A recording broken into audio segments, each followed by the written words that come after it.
Hola, buenos días a todos y a todas. Le damos la bienvenida a esta nueva charla del entrenamiento de Cerezos 2022 que se está desarrollando en el marco del programa de extensión e innovación de UC Davis Chile. Y bueno, en esta mañana la charla va a estar a cargo de Karen Segredo, ¿ya? Karen es ingeniera agrónoma, es PhD académica de la Facultad de Agronomía de la Universidad de Chile, especialista en fruticultura, ¿ya? Y la charla de la cual está titulada Abordando la calidad de la fruta desde diferentes manejos, restricción hídrica, techos y reguladores de crecimiento. Así que, Karen, te damos la bienvenida. Voy a dejar de compartir. Perfecto. Muchas gracias. Buenos días a todas y a todos. Gracias por la invitación. Perfecto. Karen, bueno, solo recordarles que esta charla está siendo grabada, así que aquellos que no puedan participar la van a poder ver a través de la plataforma. Y bueno, y en la medida que ustedes vayan surgiendo preguntas, las pueden ir escribiendo en el chat y al final de la presentación, bueno, se las vamos a conversar con Karen para que pueda responderles. Así que eso vamos a dejarte entonces con esta charla. Muy bien, gracias. Voy a compartir la pantalla.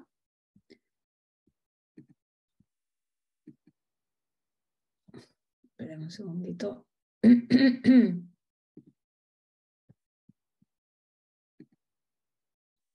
Ahí estamos, ¿cierto? ¿Se proyecta bien? Sí, perfecto, Karen. Ok. Ok. A ver. Bueno,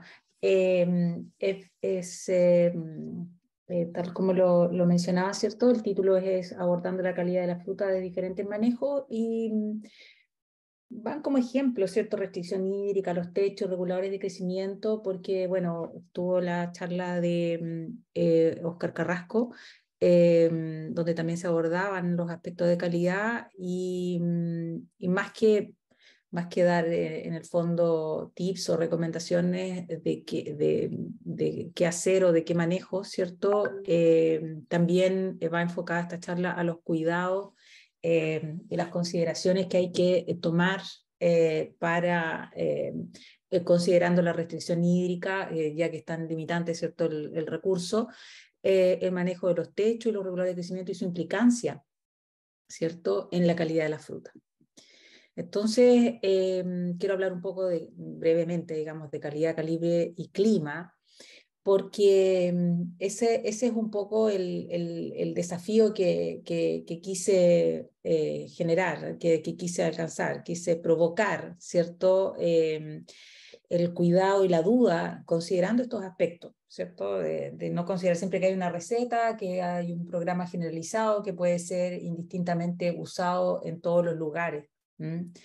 Independientemente que este objetivo sea buscar calidad, calibre, ¿cierto? Por la interrelación del clima y por supuesto el comportamiento varietal. Algunos manejos críticos después y algunos resultados experimentales. Entonces, primero que nada quería recalcar, ¿cierto? El concepto de calidad, ¿cierto? La calidad se entiende como un atributo o una propiedad o naturaleza básica de un objeto, en términos generales. Y en el caso, ¿cierto?, de lo que sea la definición de la FAO, ¿cierto?, lo describe como un grado de cumplimiento de un número de condiciones que determinan su aceptación por el consumidor, ¿cierto? Entonces, calidad de un alimento, de un producto, de una fruta. Es decir, depende mucho del consumidor. Y en el consumidor, ¿cierto? Si consideramos el consumidor, se introduce este carácter subjetivo, ¿cierto? Ya que distintos consumidores juzgarán con a un mismo producto, ¿cierto? Los juzgan de acuerdo a sus preferencias personales. porque está el concepto de aceptación, ¿cierto? Y la aceptación está claramente dirigida, gobernada, ¿cierto? Por muchos aspectos personales, ambientales, culturales, y sobre todo respecto a lo que se entiende por, ¿cierto? Entonces, si nosotros estamos consumiendo una variedad nueva, ¿cierto?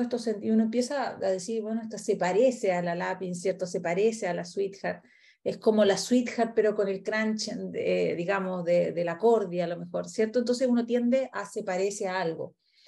Y cuesta mucho sacarse los paradigmas de, los que uno tiene, de lo que ya se tiene. Digo esto, uno por el lado de las nuevas variedades, y por lo otro también del color, ¿cierto? El color es un atributo también de aceptación, ¿cierto? No tiene gusto, sí, pero se sabe que también maneja o dirige de alguna forma la sensación, ¿cierto?, de aceptación y gusto de esa característica. Entonces, ¿por qué me detengo en esto? Porque hemos tenido problemas, ¿cierto?, en las temporadas, por ejemplo, con variedades que se cosechan muy tarde, porque se está esperando el desarrollo de color, porque ya tiene los sólidos solubles y se cosecha muy tarde, pero pierde acidez y con ello se altera el sabor, etcétera, etcétera. Entonces, finalmente la calidad es el conjunto de todos estos aspectos, no tenemos que solamente centrarnos en uno solo de ellos. Entonces hay preferencias de todos los tipos, ¿cierto? Claramente hay una preferencia en el mercado chino, ¿cierto?, por variedades que son rojas o más roja más oscura y muy grandes, pero también hay otros mercados en los que aceptan muy bien, incluso también en el mercado chino, las bicolores, ¿cierto?, variedades que son característicamente rojas, incluso variedades tan atípicas para nosotros, ¿cierto?, como esta variedad que incluso tiene denominación de origen, que es la picota, que es del Valle del Jerte en España. Entonces, esto es un poco para encender, ¿cierto?, o tratar de encender esta chispa de que nos concentremos en las preferencias del consumidor, porque claramente nos vamos a empezar a abrir a nuevos mercados y que no nos fijemos, ¿cierto?, en este enfoque unidireccional. Entonces, quería mostrarles aquí un trabajo para hablar de lo del clima. Es un trabajo desarrollado por Nielsen y otros autores en Summerland, en Canadá. Lo pongo, digamos, dentro de este aspecto introductorio, donde trabajaron con las variedades Santina y Esquina en 3 temporadas, y trataron de evaluar el comportamiento varietal, ¿cierto? Santina y Esquina en el tiempo, con algunos manejos de suelo diferenciados. Y estos manejos de suelo eran usar mulch o no mulch y el riego, ¿cierto? Y el riego ellos lo denominaron el high frequency irrigation, ¿cierto? Vale decir un riego de alta frecuencia o un riego de baja frecuencia, low frequency irrigation. Entonces, en el high frequency irrigation, ¿cierto?, el de alta frecuencia, ellos reponen todo el gasto hídrico del día anterior, lo reponen al día siguiente y lo dividen en 4 partes. Y en el caso de la baja frecuencia, reponen todo el gasto hídrico, ¿cierto?, pero lo van haciendo cada 2 días. Entonces, y hay otro tratamiento que va con fertilización de fósforo en plena flor. Entonces, quería mostrarles acá lo interesante que ellos analizan acá o muestran acá las medias, ¿cierto? Si nosotros pensamos en que esto es más o menos el periodo de crecimiento del cerezo allá, ¿cierto? Aproximadamente finales de septiembre, cosecha a finales de diciembre, principios de enero, equivalente a nosotros, ¿cierto? Y nos damos cuenta, ¿cierto? Las temperaturas claramente son temperaturas medias mucho más bajas que las nuestras, ¿cierto? Entonces, y esto es donde se evalúan estas variedades, eso también tenemos que tenerlo en consideración, nosotros las traemos incluso acá a cultivarlas en condiciones completamente distintas. Y acá está la suma térmica mensual, como 10 grados sobre el umbral de 5 grados. ¿Cierto? 10 grados como umbral de 5 grados, con umbral de 5 grados Celsius. Y si aquí destaca, ¿cierto? Por ejemplo, que la temporada, el año 2009 fue bastante más cálido, ¿cierto? Que el 2010, y a su vez el 2010 también fue un poco más cálido que el 2011. Aquí abajo, ¿cierto?, está un promedio de las sumas técnicas de años anteriores, ¿cierto? Entonces uno también se da cuenta que están, el año 2009 particularmente fue más cálido. Y podríamos decir que el 2011 fue también mucho más frío que la media. Y acá está, aquí a la derecha, ¿cierto?, la suma térmica de todo el periodo. Y efectivamente, ¿cierto?, el año 2009 mucho más cálido y claramente más que la media.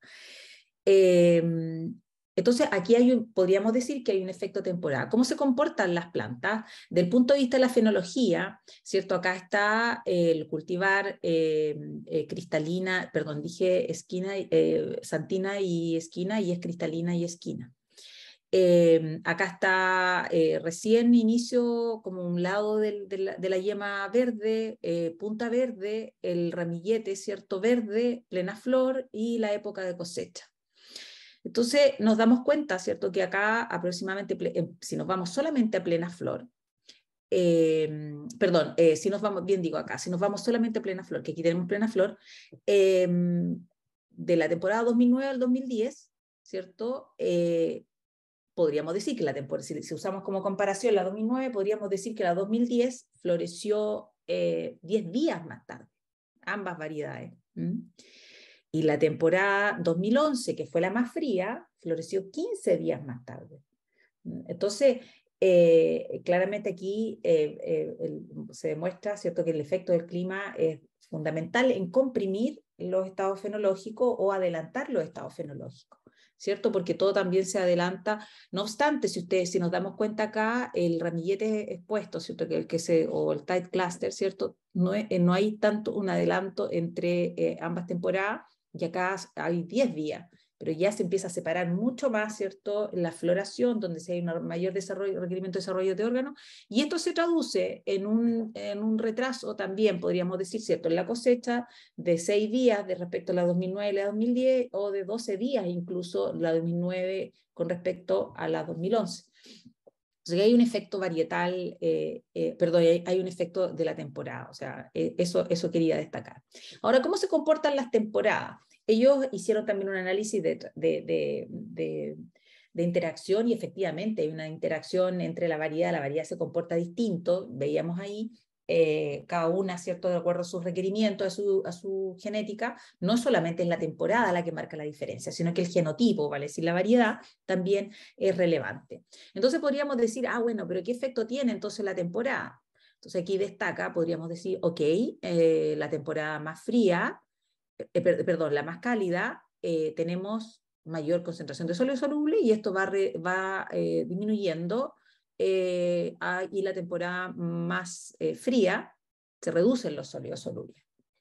Y eso también se condice acá en cristalina con la firmeza, ¿cierto? La firmeza también fue menor en la temporada más fría. Entonces podríamos decir, ok, en una temporada más cálida podríamos tener mejores sólidos solubles y poder hacer una afirmación general, ¿cierto? Vamos a hacer mayor sólido soluble que en una temporada más fría.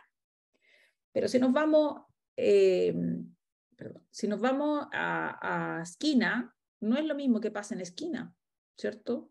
En esquina podríamos decir que o no pasa nada, o incluso, ¿cierto?, un poquitito al revés. Entonces, este es un punto a destacar, ¿cierto? Cuando sacamos una conclusión general con respecto a una temporada y la queremos llevar a otra. Podría ser, pero claramente que hay otros factores más que la sola temporada en la calidad de la fruta. Entonces, ese es el enfoque que quiero dar, que tenemos que tener un enfoque holístico para esto. También podríamos abordar aquí el comportamiento entre variedades, ¿cierto? Y decir que una variedad es más dulce que la otra. Efectivamente, ¿cierto? Podríamos intentar concluir algo allí, pero no es tan claro, y depende mucho de la variedad en la que hicimos la evaluación. Entonces, y lo mismo con las sillas titulables. Nosotros podríamos decir, ok, ¿qué efecto tiene? Tampoco, ¿cierto? Se fijan, no hay una relación de las temperaturas, con la temperatura de la de la temporada. La 2011 fue cuando tuvimos más, que fue la más fría, donde hubo más acidez titulable, y también ocurrió en la esquina. Al comparar aquí las variedades, podríamos decir, ¿cierto?, que la esquina es un poco más ácida que ya mirando 3 temporadas de estudio, ¿cierto? Podríamos decir que la esquina es un poco más ácida que la cristalina. Acá, esto me pareció súper interesante también cuando evaluamos el comportamiento o cuando pensamos en el riego, ¿cierto? El riego, lo que veíamos ahí, este ensayo, hay un ensayo en el que llaman de alta frecuencia o de baja frecuencia. Reponen todo en ambos tratamientos, pero lo hacen todo en un día y el otro lo hacen cada 2 días, el de baja frecuencia. Entonces acá no es un punto de la cantidad del suministro hídrico, sino que es un aspecto, dice relación con la frecuencia. Entonces, y además hay una alta frecuencia con mulch, sin mulch, con la fertilización de fósforo que mencionábamos, ¿cierto?, en floración, y lo mismo combinaciones para la baja frecuencia. Y acá tenemos claramente, ¿cierto?, todas las, cuando se evalúa el vigor demostrado o se trabaja o se analiza el vigor a través del área de sección transversal de tronco, ¿cierto?, como una señal o una variable de crecimiento, las plantas crecen mucho más, ¿cierto?, con el riego de alta frecuencia, ¿cierto? Vale decir, es mejor mantener una frecuencia continua e ir reponiendo lo más frecuente que se pueda, y no dar estos golpes probablemente tan prolongados de agua, de la medida que se pueda. De repente, claramente hay que ver un asunto de posibilidad, un asunto de manejo, pero pongo el punto, ¿cierto?, de que el hecho que tengamos estos riegos tan esparcidos afecta el desarrollo de las plantas. Y acá, como decía, el crecimiento del tronco es una medida de evaluación, ¿cierto? Pero no necesariamente es lo único que está pasando, están creciendo también más las raíces, están creciendo más los brotes, etc. Y también destaca el uso del mulch. Se fijan, las plantas crecen un poquito más, ¿cierto? Y eso se nota más en las temporadas incluso más cálidas, ¿cierto? La 2009 y la 2010, con mulch, ¿cierto? Lo que significa el mulch, de reducir la temperatura o el estrés térmico en los primeros 20 centímetros de suelo, las raíces trabajan mucho mejor, así también la actividad microbiológica. Entonces, podríamos pensar, ¿y qué pasa con las variables de rendimiento, ¿cierto? Eficiencia productiva, ¿qué pasa con el calibre, que es un poco, es claramente lo que estamos hablando, ¿cierto? Dependen también de la temporada, cómo se comportan. Bueno, aquí sí que hay también un efecto, no solo la fenología, sino que también vemos, por ejemplo, que en el caso de esquina, cae en forma, digamos, directa el rendimiento en relación a la temperatura de la primavera, ¿cierto? Que en el fondo fueron lo que estábamos hablando, que eran años más fríos o temporadas más frías que la otra. En el cambio, en el caso de la cristalina fue al revés, ¿cierto? En la medida que aumentábamos, que pasaron las temporadas, el rendimiento fue mayor. Pero si pensamos ahora en el caso del calibre, y seguimos con esquina, el calibre crece en forma, podríamos decir, si no miramos, ¿cierto?, el rendimiento, podríamos decir, ok, hay más calibre con una temporada más fría, pero en realidad el calibre, donde aquí en este trabajo tuvo mejor relación, fue con el rendimiento, ¿cierto? O sea, claramente el calibre depende en gran parte del clima, pero lo que sí se sabe, y en todos los trabajos, el calibre depende del rendimiento. Y en este caso es de la carga, ¿cierto? Que la tenemos acá. O sea, independientemente de lo que hagamos, independientemente del clima, nosotros a mayor carga, ¿cierto?, vamos a tener posibilidades, digamos, de que se caiga el calibre. Eso era un poco el mensaje con respecto al calibre. De repente empezamos, ¿cierto?, a pensar, bueno, ¿qué hago? ¿Qué aplico? Etcétera. Bueno, la carga es fundamental. Y eso también lo discutía en la charla anterior, ¿cierto? También con Óscar Carrasco.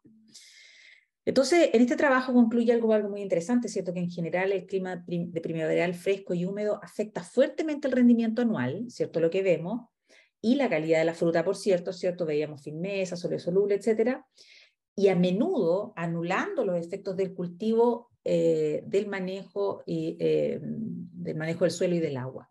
Entonces, tenemos que estar, digamos, de alguna manera supeditados a la temporada, pero hay cosas claramente que nosotros podemos ir haciendo para ir atenuando o ir manejando estos aspectos.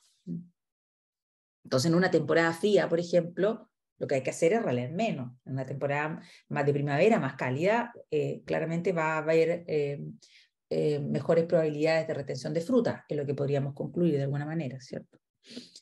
Algunos manejos críticos, ¿cierto? Decíamos el riego como manejo crítico, de acuerdo a lo que señala el título, ¿cierto? ¿Y por qué es tan crítico el riego? Bueno, el riego es crítico porque claramente hay una relación directa entre la transpiración de agua y la captura de CO2, y claramente la transformación. Se necesita esta captura de CO2, ¿cierto?, para anclar la energía lumínica a esta molécula tan mágica, ¿cierto?, que es el azúcar, ¿cierto?, que es energía. Pasamos de energía lumínica a energía química. Y para ello se necesita que esté evaporando agua, o sea, se necesita que estén los estomas abiertos. Por eso nos preocupa tanto la conductancia estomática, ¿cierto? Que haya conductancia de agua que esté transpirando y que también haya colecta de CO2. Si los estomas se cierran, la colecta se reduce. Eso es y bueno, si limitamos, por supuesto, la fuente de energía, que es limitar la luz, como la limitamos con los techos, como la limitamos, ¿cierto?, con la misma sombra, con los sistemas, los sistemas de formación, estamos limitando la fuente original, ¿cierto?, de esa energía. También, ¿cierto?, del riego depende mucho la absorción de nutrientes. Claramente, el crecimiento de las raíces y la disponibilidad de esos nutrientes en la solución suelo. Crecimiento del fruto. El fruto crece por agua. Expresión de agua que se va generando, las células, perdón, crecen con agua. No significa que por ponerle más agua, ¿cierto?, nosotros vamos a hacer crecer más la célula. Lo que tenemos que hacer es proveer el contenido necesario para el crecimiento del fruto. Por lo tanto, una pregunta de trabajo podría ser cómo se ve afectado el crecimiento del fruto con restricciones hídricas, ¿cierto? El crecimiento de la planta también, por lo tanto, podría verse afectado y sin duda el rendimiento. En el caso de los techos antilluvia, son cada vez, por cierto, más, digamos, frecuente su uso, porque se le han dado distintos usos, ¿cierto? Aquí menciono, o sea, marco en negrita que el uso original, ¿cierto?, es la partidura, ¿cierto? Evitar que la fruta madura se moje y se parta. Pero también se están usando para protección de heladas, para adelantar la fenología, ¿cierto? Porque como controla un poco las oscilaciones extremas de temperatura y se genera un ambiente ligeramente más cálido, o sea, y eso favorece la fenología, vale decir, adelantando un poquitito los estados fenológicos. ¿Qué pasa con la calidad? Bueno, se sabe, digamos, se ha observado que aumenta, que los óleos solubles se ven afectados, algunos dicen que aumentan, otros dicen que disminuye, la acidez titulable también, y el color, ¿cierto? El color tienden a desuniformizarse, a ver más estados de color o a atrasarse. Es algunas observaciones que también han habido. Y en cuanto al uso de reguladores de crecimiento, ¿por qué yo lo pongo crítico? Porque los reguladores de crecimiento son señales, los reguladores de crecimiento no son un nutriente, ¿cierto? Ni van a ir a gobernar un proceso, pero sí van a ir a estimular, sí van a ir a mandar una señal de que algo está ocurriendo o de que una función se realice. Pero para que esa función se realice, ¿cierto?, para que un trabajo se realice, por ejemplo, tiene que haber energía. Para que haya un transporte de agua, por ejemplo, tiene que haber también agua disponible. Entonces, si nosotros vamos a estimular el crecimiento del fruto o la elongación celular, si no hay agua disponible, ¿cierto?, eso no va a ser posible. Entonces, Eso es lo que quiero destacar. Por eso considero que es crítico que no nos basemos solo pensando en estos mensajes y dejando de lado los otros factores. Entonces, para lo que más se usa, ¿cierto?, el regulador de crecimiento es para el crecimiento del fruto, también para la coloración, ¿cierto?, para estimular la coloración o para uniformizar la coloración. También para mejora de otras variables.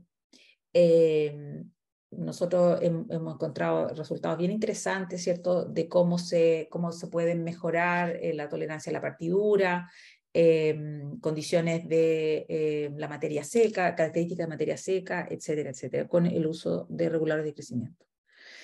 Acá les voy a mostrar un ensayo de riego deficitario controlado. Fue un ensayo que hicimos el año 2020, plena pandemia, en la zona de Melipilla, en Santina, un huerto adulto, y lo que hicimos fue hacer riegos restrictivos, vale decir, teníamos el control, que ahí pongo 100%, pero en realidad es el riego del productor, ¿cierto? El productor regaba y decía que estaba regando en esas características. Lo que nosotros hacíamos era restringir el aporte cada vez que él regaba. En un tratamiento nosotros regábamos solo el 60%, ajustamos los goteros, y el otro un 30%. Y aplicamos este déficit hídrico controlado en distintas etapas. Unos tratamientos en la restricción la hicimos entre cuaja, endurecimiento carozo, la otra restricción la hicimos en endurecimiento carozo a pinta, y la otra de pinta a cosecha. Este es un trabajo de una tesis de magíster que se está escribiendo. El autor aquí es Jesús Bustamante. ¿Qué tenemos acá? Acá están en la flechita, están marcados el momento antes de que se realice, esta es la medición de fotosíntesis, ¿cierto?, conductancia estomática, el gráfico del medio, y abajo la transpiración. La primera flechita es antes que se realice el tratamiento, o sea, el momento cero. Estas son dos mediciones ya con riegos, y acá hay una medición luego de la reposición del riego. En general, lo que se puede observar, ¿cierto?, que el tratamiento, la línea punteada verde es el riego del productor, que es el que nosotros le llamamos el T100. En general va por encima, ligeramente por encima, ¿cierto?, con un poco de mayor de fotosíntesis, mejor resultancia estomática y mejor transpiración. O sea, sí podríamos decir que los tratamientos afectan estas variables. Este es el ejemplo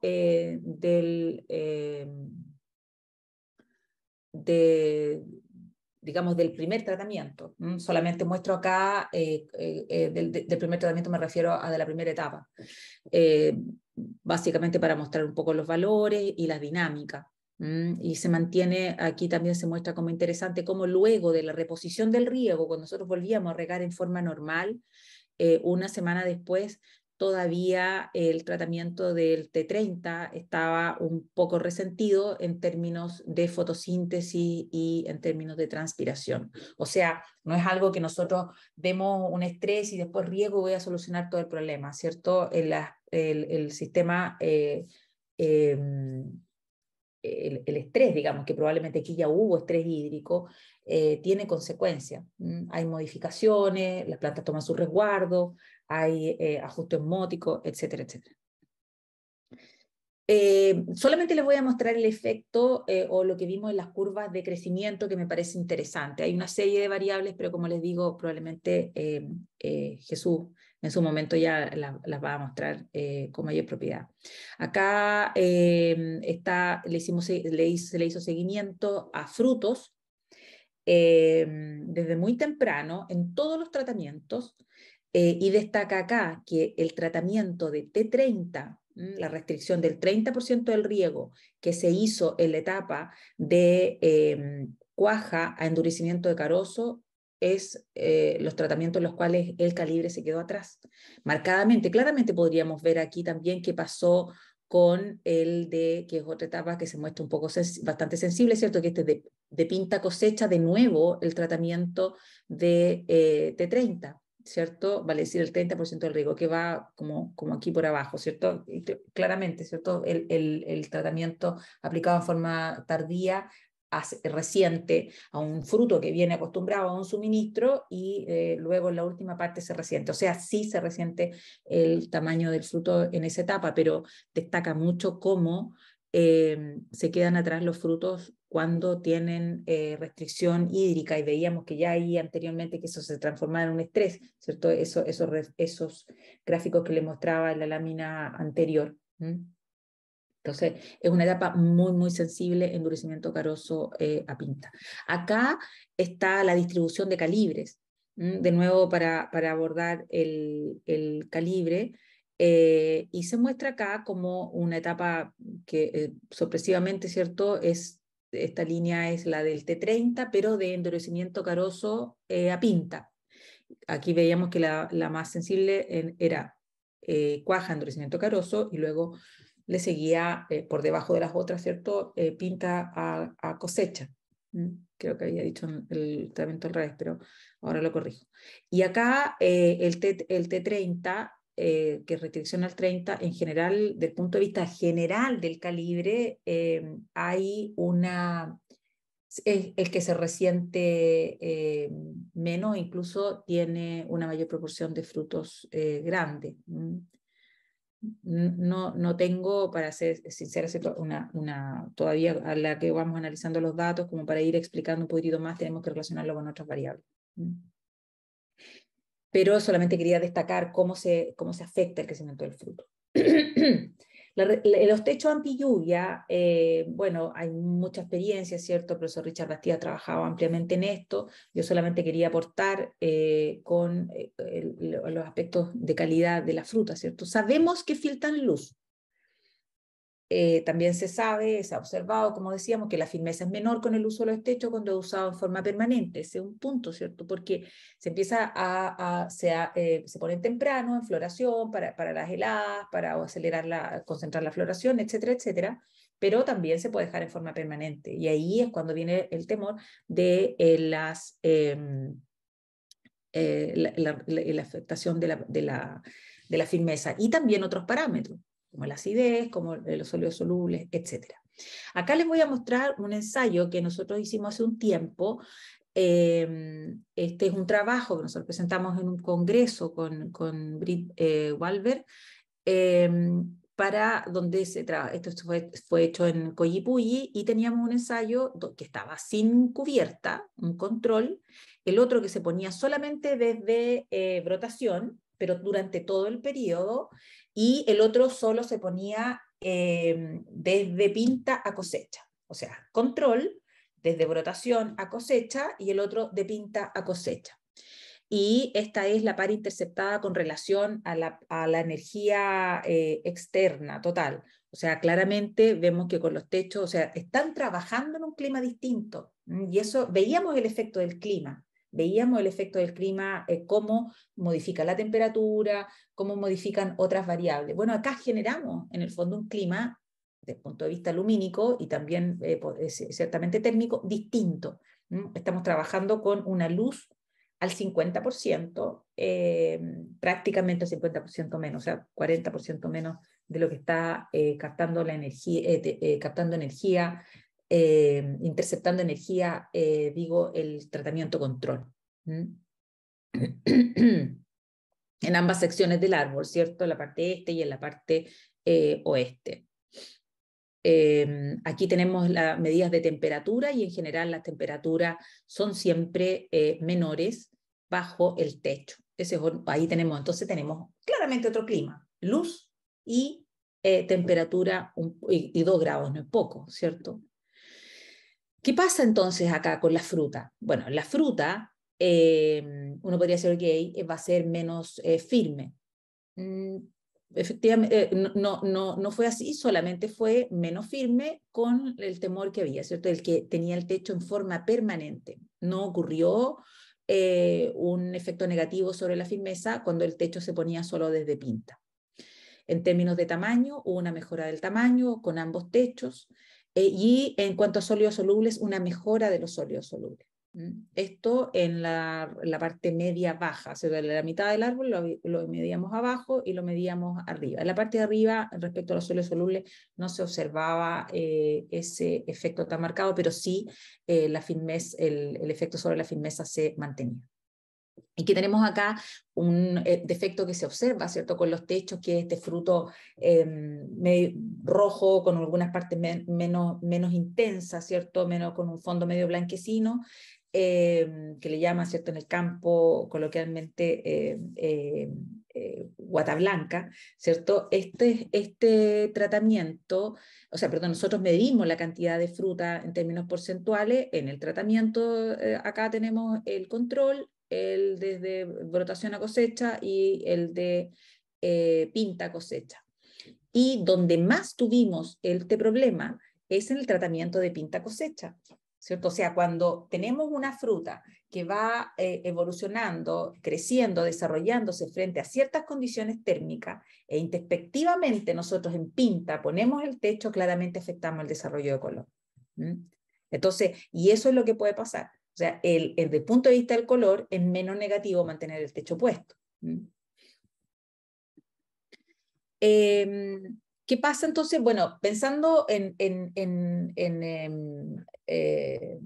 mitigar estos efectos negativos que puede tener sobre la firmeza, porque estos resultados acá, nosotros tuvimos esa situación sobre la firmeza, pero también en otros ensayos teníamos efectos muy negativos sobre la firmeza.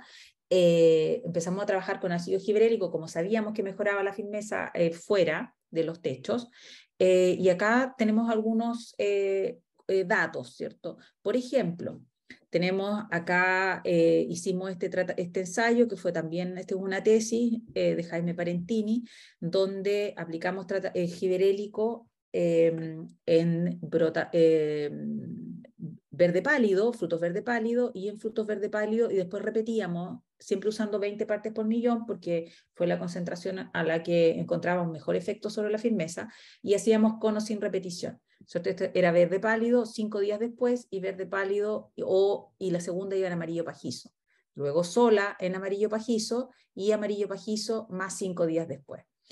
Y acá tenemos el resultado, ¿cierto? Donde el efecto sobre el peso del fruto, ¿cierto? Esta era fruta del mismo calibre que nosotros, del mismo diámetro que nosotros evaluábamos. Por lo tanto, en términos de peso, es bien marginal. No obstante, la firmeza destaca como la aplicación en amarillo pajizo, la doble aplicación, más 5 días, ¿cierto? También la de verde pálido y amarillo pajizo mejoran considerablemente la firmeza evaluada con el Durofel. Y también los sólidos solubles. Entonces, ahí tenemos alguna medida de mitigación. Otro aspecto interesante que quería mostrarles, que también fue, digamos, una externalidad, es que los pedicelos con la aplicación de gibberélico tienden a ser un poquitito más largo. Por lo tanto, no quiero decir que apliquemos gibberélico para que crezca el pedicelo, solamente quiero mencionar que parece obvio, ¿cierto? Pero solo recalcarlo, cuando nosotros aplicamos estos productos no le llegan solo al fruto, le llegan también al pedicelo, o sea, el pedicelo también está reaccionando. Entonces, para tenerlo en consideración. Este es un trabajo que hizo el profesor Richard Bastía, fue un trabajo que presentamos, mostré estos datos también en un trabajo que hicimos, presentamos en la Red Agrícola, donde él buscaba también medidas de mitigación para reducir mejorar, la firmeza de frutos en los techos. Acá teníamos sin techo, un control y con aplicaciones de potasio foliar, 7 aplicaciones de potasio foliar, y este era con techo, y luego también el control, y otro con techo que iba con el potasio foliar. Enfoquémonos en la firmeza, y en ambos tratamientos, que los dos primeros, que son el sin techo, cuando se aplica el potasio, se mejora la firmeza. En el contecho también ocurre lo mismo. Si bien los niveles de firmeza en el contecho resultaron ser menores, cuando se aplica el potasio se mejora aquel aspecto. Y también los sólidos solubles. Entonces, ahí tenemos otra medida de mitigación. ¿Qué pasa finalmente, brevemente, con los reguladores de crecimiento? Decíamos que reguladores de crecimiento, que tengamos cuidado con estos manejos, porque las consecuencias son, ahí veíamos que no era solo sobre la calidad, digamos, sobre el fruto, ¿cierto? Tienen un efecto que es global. Nosotros mandamos esta señal a la planta entera. Entonces, por eso hay que tener mucho cuidado y ponderar siempre si es necesario realmente realizar un X tratamiento. Entonces, voy a mostrar algunos resultados del TDZ. No con el ánimo de promover el TDZ, ahora está bastante sufrido el pobre TDZ, no obstante, cuando nosotros hicimos estos trabajos, hicimos aplicaciones tan tardías como 21 días después de plena flor y no hay presencia, digamos, de residuo de una molécula que en general al parecer no perdura tanto, pero bueno, son regulaciones que hay que respetar sin duda. En el caso del TDZ, como medida para mejorar el calibre, aplicado, nosotros, ¿cierto? Lo trabajamos o terminamos recomendando como mejores épocas de aplicación los 7 días después de plena flor y 14 días después de plena flor. Las mejoras en el calibre desde el punto de vista de la época, ¿cierto? Solamente aquí época, sin considerar la concentración, claramente cuando se aplica más tarde, más efecto positivo tiene sobre los calibres grandes. Y si nosotros, esto fue hecho en Regina, y si analizamos ahora solo la concentración, independientemente de la época, vemos que los calibres más grandes son con la concentración mayor. Entonces, podríamos hacer la de 5, la de 7 días después de plena flor, 14 días después de plena flor, o preferir la de 14, y la concentración más alta. No obstante, el TDZ, al trabajar sobre esta fase de división celular inicial, y nosotros lo que hacemos finalmente es a aumentar el tamaño prolongando esta fase. Hay una prolongación, ¿y por qué lo digo? Porque acá está la distribución de colores de frutos rojos y frutos negros cuando cosechábamos los ensayos, y aquí nos damos cuenta que las aplicaciones de 14 días, ¿cierto? Y también las de 7 días, no obstante las de 7 días con 10 ppm, y acá son 5 ppm, pero 14 días, había un pequeño porcentaje, que menos del 10% en el caso de los 14 días, que se quedaba más rojo, o sea, que venía un poquitito atrás, o sea, podríamos decir que ligeramente atrasó la coloración.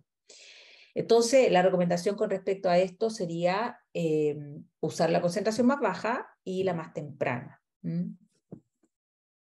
O si van a aplicar, o la de 14, pero con la concentración más baja. Acá hay otras, nosotros también hemos probado, no me atrevería, no tengo muchos, digamos, variables, repeticiones. Este año vamos a trabajar más con otros reguladores de crecimiento tipo citoquinina, pensando también en el calibre, pero aquí quería mostrarles, por ejemplo, el CPPU.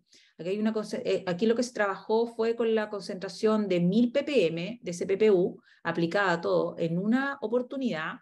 Esta oportunidad era A, B, C, que lo que es A, calle chaqueta, B, frutos de 4 a 6 milímetros, y C, frutos de 10 a 12 milímetros. Y la otra alternativa era usar las mismas épocas, ¿cierto? Calle chaqueta, 4 milímetros, 10, 12 milímetros, pero dividiendo la concentración en 500 y 500 ppm. Y acá se muestra como interesante, fíjense aquí en la aplicación hecha tarde, vale decir, con frutos de 10, 12 milímetros, una aplicación de 1000 partes por millón aumenta en forma, o sea, hay una muy buena proporción de frutos de calibre o sea, de 28 a 30 milímetros. No me atrevería ahí a aportar más antecedentes. También hicimos unos ensayos con benciladenina, aplicaciones progresivas, trabajando en las mismas épocas, 25, 50, 100 partes por millón, son más efectivas las aplicaciones de 50 y 100 partes por millón, siendo la primera a caída de chaqueta, ¿cierto? Usando un poco un criterio parecido a esto. También hicimos unas aplicaciones tardías, digamos. Entonces, hay alternativas, hay formas de trabajarlo, pero claramente las concentraciones no son equivalentes y hay que trabajar bien los otros aspectos. Como digo, ponderar la necesidad. Esto desde el punto de vista, aquí tenemos la distribución de color con este ensayo. Entonces, el ensayo, el que tenía ese mejor efecto en calibre, ¿cierto? Aquí lo vemos en la proporción del color. Pareciera ser, ¿cierto?, que con respecto al tratamiento B, por ejemplo, que es bastante parecido desde el punto de vista de la distribución del color. O sea, no habría un retraso. Pero sí con respecto al control. Entonces, es importante trabajar porque la ganancia de tamaño no es gratis, ¿cierto? Atrasa, puede atrasar, dependiendo de qué es lo que estamos estimulando, puede atrasar el crecimiento, digamos, la coloración. Y este año no es un año, digamos, en el que queramos aquello. Entonces, aquí hay medidas también que son, entre comillas, alternativas, y por qué no decir complementaria o de reemplazo. Si nosotros tenemos un huerto equilibrado, ¿por qué vamos a tener que siempre, ¿cierto?, estar trabajando en crecer más, ¿cierto?, cuando lo que tendríamos que hacer es proveer las condiciones necesarias para que se dé el crecimiento del fruto? Insisto, partimos mencionando, ¿cierto?, que la principal respuesta del calibre es a la carga. Entonces, este es un ensayo con Ascophyllum nodosum. En el primer ensayo, la ganancia de calibre, perdón, de rendimiento fue fenomenal, ¿cierto? Aquí teníamos aumentamos de equivalente, digamos, no digo que lo hicimos en hectáreas, digamos, pero fue en rendimiento equivalente, aumentamos de 14 toneladas por hectárea a 18 toneladas por hectárea. Esto fue hecho en lápiz. Y cuando se hicieron, se hicieron un barrido y una general, no hubo ahí mayores diferencias respecto a si atrasaba un poco, que era también algo de lo que yo quería evaluar. Y aquí entonces está la distribución de color, y efectivamente uno podría decir, mira, sí, de todas maneras la aplicación tiende a lo mejor a atrasar un poquitito la coloración. Entonces uno dice, bueno, efectivamente, insisto, esta ganancia de calibre no necesariamente es, o sea, no es gratis. Pero acá el dato es que esta es la cosecha general, y en la cosecha general no hay grandes diferencias en lo que se saca primero y lo que se saca después. Entonces, es bastante marginal aquel efecto. Y lo interesante es el calibre, de nuevo, el calibre. Entonces, son alternativas que se pueden barajar. Acá quiero mencionarles que nosotros seguimos la segunda temporada con estos tratamientos de Ascophyllum, y aquí nosotros teníamos unos tratamientos que el anterior era solo en la precosecha, eso es lo que estábamos recién partiendo, pero después seguimos con estos tratamientos la siguiente temporada que aplicábamos solo en la precosecha, eran 5 aplicaciones, y hacíamos 3 aplicaciones en la poscosecha. Entonces este tiene 5 y 3 tiene 8 aplicaciones, y este solo en la poscosecha, o sea, este tuvo en la poscosecha anterior y tuvo en la siguiente poscosecha. Esto es el rendimiento. Uno podría decir, mira, el rendimiento aquí como que no muestra mucho, pero cuando vamos viendo el rendimiento acumulado, ¿cierto? Efectivamente, estos tratamientos empiezan a destacar, el uso, digamos, del Ascophyllum empieza a destacar por sobre el control, ¿vale? Es decir, ese es un poco el mensaje. Cuando tenemos tenemos que pensar en el largo plazo, preocuparnos de la poscosecha para el calibre y la calidad de la temporada incluso que viene, ¿cierto? Tratando de mantener esta estabilidad. Esto no es una misión, una campaña, ¿cierto? Cerramos y está todo listo. O sea, los agricultores así lo saben, y solamente quería aquí enfatizar si nosotros podemos ir asistiendo o ayudando con estos productos que son de alguna manera elicitores de algunos procesos, van fortaleciendo también a la planta en estas condiciones de estrés que lo veíamos, ¿cierto? Les mencionaba allí digamos, el ensayo, las evaluaciones que se hizo climática en Summerland, o sea, para nosotros incluso parecerían condiciones frías, pero nosotros en realidad estamos con bastante estrés. Aquí, bueno, voy a parar un poquitito, me quedan unos minutitos. Esto es, ¿por qué muestro acá control del vigor? ¿Cierto? Control del vigor que tiene que ver con la calidad de la fruta. Bueno, sí, ¿cierto? Si nosotros controlamos el vigor, podemos mejorar la disponibilidad de asimilados, tanto para la fruta como para las mismas yemas que van quedando. Y eso es lo que quería mostrarle. Este es un ensayo que lo hicimos hace un tiempo también con un estudiante de magíster, un ensayo bien interesante, donde se probaron, concentraciones, dos concentraciones de prohexación calcio con y sin repetición, ¿cierto? La primera con brotes de 10 centímetros y con repetición 15 días después. Acá, bueno, si miramos los óleos solubles, no tenemos mayor efecto, digamos, pero si miramos la firmeza, los tratamientos, la concentración mayor o la doble aplicación, mejoramos los óleos solubles. Eso es también ahí un hecho desde ese punto de vista. Acá el crecimiento de brotes, claramente aquí el control, o sea, hay un efecto sobre el crecimiento de brotes, ¿cierto? O sea, no es que los brotes también se detengan y no crezcan, que se queden ahí de 10 centímetros, digamos, pero es mucho menor. Y eso son condiciones también de mejores para la asignación de asimilado. Y acá tenemos el porcentaje de interceptación par, donde efectivamente se reduce, ¿cierto?, la interceptación par. ¿Qué significa? Que la copa es menos sombría. No es negativo, porque 85% de la par interceptada ya incluso es mucho, pero 93 es muy alto. Entonces, es el hecho de que haya menor par interceptada, ¿cierto?, con relación significa que es podríamos decir, una copa más penetrable, más transparente, podríamos llamarlo así, ¿cierto? Y algo interesante también, que esto se tradujo en un aumento del número de primordios y en un adelanto de la diferenciación floral. Esto parece ser no importante, pero si lo pensamos en que el adelanto de la diferenciación floral va a poder a lo mejor escapar a las altas temperaturas y con aquello a lo mejor reducir la susceptibilidad a frutos dobles, o va a tener más tiempo la yema para desarrollarse, eso sí pasa a ser importante, ¿cierto?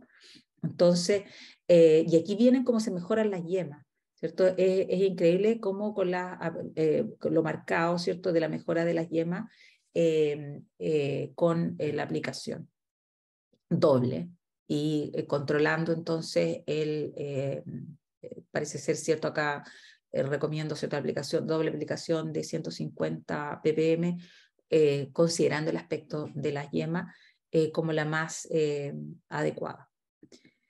Entonces, para terminar, ¿cuáles serían nuestros puntos?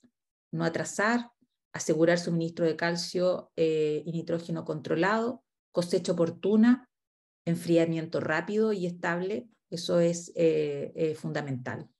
Consideramos como claves, entonces, voy a correr acá, que no puedo ver.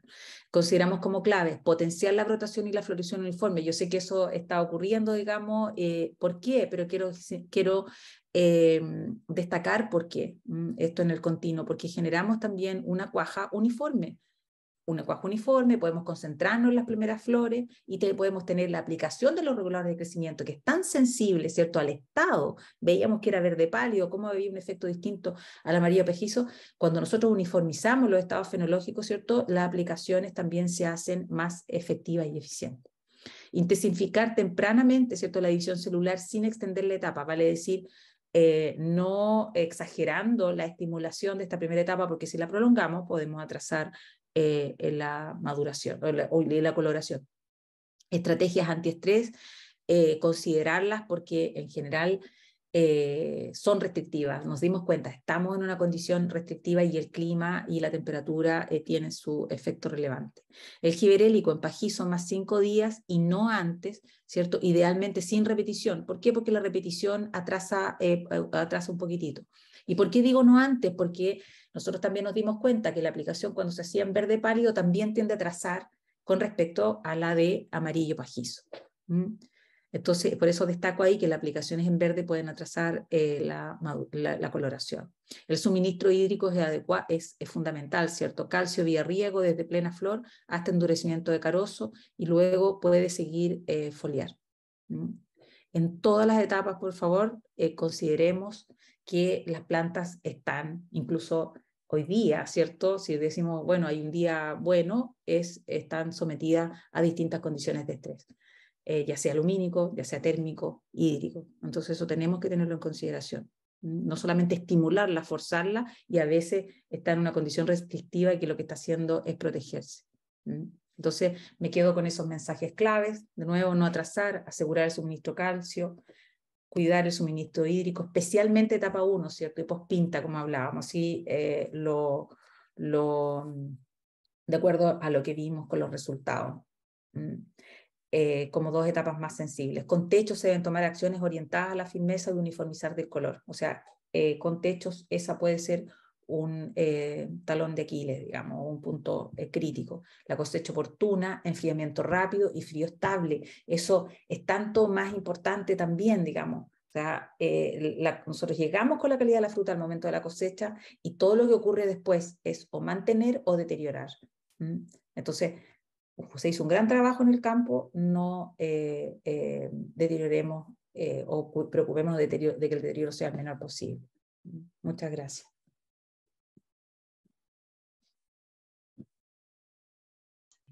Muy bien, Karen, muchas gracias por tu presentación. Estuvo muy clara, entregaste muchos conocimientos, muchas recomendaciones. Bueno, le hemos insistido a los participantes para que durante toda la charla, para que aprovecharan esta oportunidad de hacerte preguntas y respuestas. Todavía no tenemos ninguna en el chat hecha hasta el momento. Pero bueno, a los que están presentes, si quieren ir haciendo alguna. De todas maneras, yo quería algunas cositas que fuimos anotando nosotros, digamos, para algunas cositas como preguntarte, para hacer algunas aclaraciones. Un poco por el tema bueno, tú comentabas del estrés hídrico. Si, digamos, en los estudios que ustedes han realizado han podido ver cuánto se demora en recuperarse el cultivo. Digamos, un cultivo que sufre estrés hídrico, ¿se recupera a la temporada siguiente o cuánto o tarda más en esta recuperación? Mira, esa es una súper pregunta, porque el cuánto se recupera depende mucho del nivel de estrés. De hecho, hay un Ya. concepto que se llama memoria del estrés, que puede arrastrarlo a la temporada que viene. Ujú. Hay una memoria metabólica porque se sintetizan eh, aminoácidos, ¿cierto? Se modifican los potenciales hídricos de la célula. Entonces hay una modificación metabólica, y a veces cuando el estrés es un poco más permanente, por eso nosotros aquí trabajamos por etapas, tratando de ver cuáles son las etapas más sensibles desde el punto de vista, Más, pensando con claro. un foco en la producción. Pero también hay una memoria anatómica. Una planta que Ya. está creciendo en condiciones también hídricas limitantes, o está creciendo menos, también se resguarda, y sus vasos, incluso los vasos son más pequeños. Ujú. Los vasos más Ya. pequeños también, ¿cierto?, son menos sensibles a la falla hidráulica, ¿cierto?, a que se corte la columna. Entonces, es difícil tu pregunta porque depende mucho del nivel de estrés y Ya. de la duración del estrés. Del estrés, Pero en claro. este caso, ¿cierto?, que era por etapa, incluso como mostrábamos ahí, una semana después de recuperado el riego, todavía mantiene su, Su, su nivel, claro, digamos, su de consecuencia, digamos, claro, es consecuencias. como, claro, perfecto, perfecto, súper. Y bueno, esta es como una pregunta un poco más general, pero ¿cómo tú ves, digamos, de alguna manera como la sustentabilidad del cultivo en este contexto de cambio climático, ¿no? Que de alguna manera hace como que hayan variaciones como tan importantes de clima, de distintas variables, y también un poco vincularlo un poco con este desplazamiento que está teniendo el cultivo también en distintas zonas del país también, ¿no? ¿Cómo lo ves tú, digamos, Sí. como... Yo creo que pensar en la sustentabilidad del cultivo, yo creo que se vuelve más sustentable mientras más lo conocemos, lo entendemos y mientras menos lo forcemos. Cuando forzamos un sistema, todo se vuelve mucho más sensible o frágil. Tenemos que estar supliendo todas esas necesidades que estamos forzando. Y creo que uno de los de estas fuerzas que le queremos sacar va en los rendimientos muy altos. Porque yo creo que si nosotros tenemos que entender al cerezo como una especie que no es de rendimientos tan altos, los rendimientos promedios siempre andan, digamos, 15 toneladas, 18 toneladas, 12 toneladas, depende de las variedades, pero de repente hay agricultores, ¿cierto?, que se disparan mucho a 22 toneladas, 25 toneladas. ¿Qué significa eso? Veíamos ahí que algo tan sensible como restringir un poquitito el crecimiento de brote mejora la calidad de la yema. ¿Qué significa eso? Que el azúcar nos sobra, ¿cierto? Claro, entonces, si nosotros estamos metiendo todo el azúcar a la fruta, ¿qué pasa con la yema para la temporada que viene? Y vamos debilitando, ¿cierto?, la temporada siguiente. Y eso es sustentabilidad, porque la próxima temporada la fruta se nos puede quedar chica, incluso si roleamos bastante. Entonces empezamos a tener reguladores de crecimiento, ¿cierto? Entonces, yo creo que buscar, propender a mantener y hacer proyectos estables, ¿cierto?, con rendimientos estables, controlados, que vayan orientados a esto, ¿cierto? El precio es calidad y es calibre. Perfecto. Pienso que hacer eficiente el uso del agua, sin duda. O sea, el agua, ahí nos dimos cuenta que hay etapas que son más sensibles que otras. Entonces, ocupemos bien el recurso agua y no es esto de, no, pongámosle nomás si tengo, o bien algunas teorías de que es mejor regar por grandes volúmenes, que da lo mismo. Si eso no está medido, si no lo han evaluado, no lo implementen. El suelo es un elemento totalmente distinto. Perfecto. Claro, como tú dices, que ahí como, claro, súper importante ir conociendo el cultivo y medir eso es como una cosa fundamental. Claro, los suelos pueden generar una práctica totalmente útil en otra, la pueden generar detrimental en otra condición, ¿cierto? Entonces, hay que hacer evitar el copiar y pegar, hacer proyectos, digamos, estables, como digo, y considerando en el mejor aprovechamiento del agua y en el sitio, ¿cierto? Claro. Sí, ahí justo un poco en ese contexto, hace unos meses estuvimos realizando un estudio en diversas regiones de Chile para levantamiento de problemáticas, y claro, y mucho digamos, desde Ñuble hacia abajo, sería mucho ese problema claro, como que ellos sienten que la fruticultura se les ha venido a la región, pero como que les falta, como que están de alguna manera como copiando paquetes tecnológicos de la zona central. Entonces, como que obviamente eso igual es o sea, en algunos está resultando, pero evidentemente no sé si es como de una mirada más de largo plazo o de sustentabilidad. Tú ves que todavía faltan estudios a nivel de la zona sur todavía, ¿no? ¿Cómo lo ves eso tú? Sí, yo creo que lo que pasa es que la velocidad de la implementación del cultivo fue mayor a la velocidad de la generación del conocimiento. De conocimiento. Entonces, Perfecto. el aumento de la superficie plantada fue enorme. Y estábamos tratando de solucionar problemas de cuaja y estábamos problemas de el cáncer bacteriano, y luego aparece la drosófila, ¿te fijas? Entonces, y es una cosa que fue demasiado, mucha prueba y error, con portainjertos, con variedades, con sistemas de techo incluso, ¿cierto? Las mismas infraestructuras de los techos a veces no fueron las suficientes desde el punto de vista de infraestructura, para las condiciones climáticas, viento, etcétera. Entonces, claro, y el manejo de una tecnología diferente, digamos, como que no había tanto conocimiento, claro. Sí, sin duda que falta conocimiento, y qué bueno el punto, porque porque para seguir trabajando en eso se necesita mucho trabajo colaborativo, que los agricultores también colaboren, o sea, nosotros colaborar con ellos, que ellos se acerquen a traer dudas, problemáticas y que podamos hacer trabajo colaborativo. Claro, perfecto. Sí, esa es un poco, bueno, un poco también nuestro espíritu con este programa de extensión, que la idea es decir, bueno, poder facilitar este conocimiento, pero también mostrar que todavía quedan muchas cosas por hacer, claro. y claro, y la idea es generar ese conocimiento en el mismo sector productivo, ¿no? Ese es un poco el mensaje para todos los que estamos participando de esto también. Karen, tenemos acá una premisa que justo la tenía también, la había anotado también aquí, era ese. ¿Qué problema, regulación o prohibición tiene actualmente el TDZ? Claro, porque tú dijiste ahora está un poco sufrido, pero porque, entonces como que aquí el Luis nos pregunta un poco eso, cuál es el problema que está teniendo. Sí, lo que pasa es que el TDZ apareció ahora como no autorizado para China. Entonces, claramente, cuando el principal foco es el mercado chino, que es, en el caso, en algunos casos, casi el único, se transforma en una tremenda restricción. Pero cuando veíamos ahí las aplicaciones, bueno, hay algunos que a lo mejor ya hicieron la aplicación del TDZ y se enteran ahora, digamos, pero o bien se masificó, digamos, la información ahora. Y es cero aplicación para China. Es que es la tolerancia. La tolerancia claro.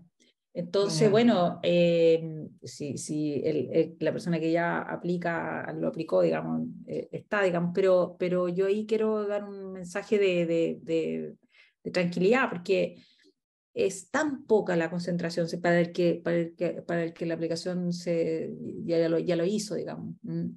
Es una tremenda herramienta y yo no entiendo mucho por qué está en esa lista, digamos. Claro, claro, desgraciadamente. Sí. Pero es parte claro, como de la regla del juego, digamos. Perfecto. Y ahí falta, de repente no se ha comunicado bien eso, ¿no? ¿Está bien informado? Yo diría que no, o sea, no, porque bueno, claro, eso, hay muchos, los asesores han estado, apenas se enteraron, ¿cierto? Han estado masificando esto, informando a ese respecto. Perfecto. Bueno, muy bien, Karen. Bueno, agradecerte mucho por la charla. Esta charla va a quedar, o sea, queda grabada, queda disponible en la plataforma. Probablemente te puedan llegar más preguntas también para las personas que de repente no han podido participar, entonces que tengan alguna otra consulta. Así que es probable que te puedan hacer alguna otra consulta para poder, digamos, tener más información. Pero yo creo que nos has dado una mirada como bien general del tema, y lo otro que creo que es como súper interesante de ver esto, como tú dices, como un sistema, de pensar como en las aplicaciones, como no en quiero solucionar un problema, sino verlo como claro, que todas las cosas al final tienen efectos a largo plazo. Entonces, como que eso es lo importante. Así que eso, agradecerte mucho, que tengas un buen día, igualmente un buen día para todos. Me hubiera gustado que participara un poco más, pero bueno, es parte de lo que tenemos que ir logrando. Bueno, que estén muy bien, ¿eh? No, gracias a ustedes por la invitación y gracias a todos y a todas también los que participaron. Sí. Bueno, perfecto, Buen día. perfecto. Que estén muy bien, buen día. Chau, chau. Gracias.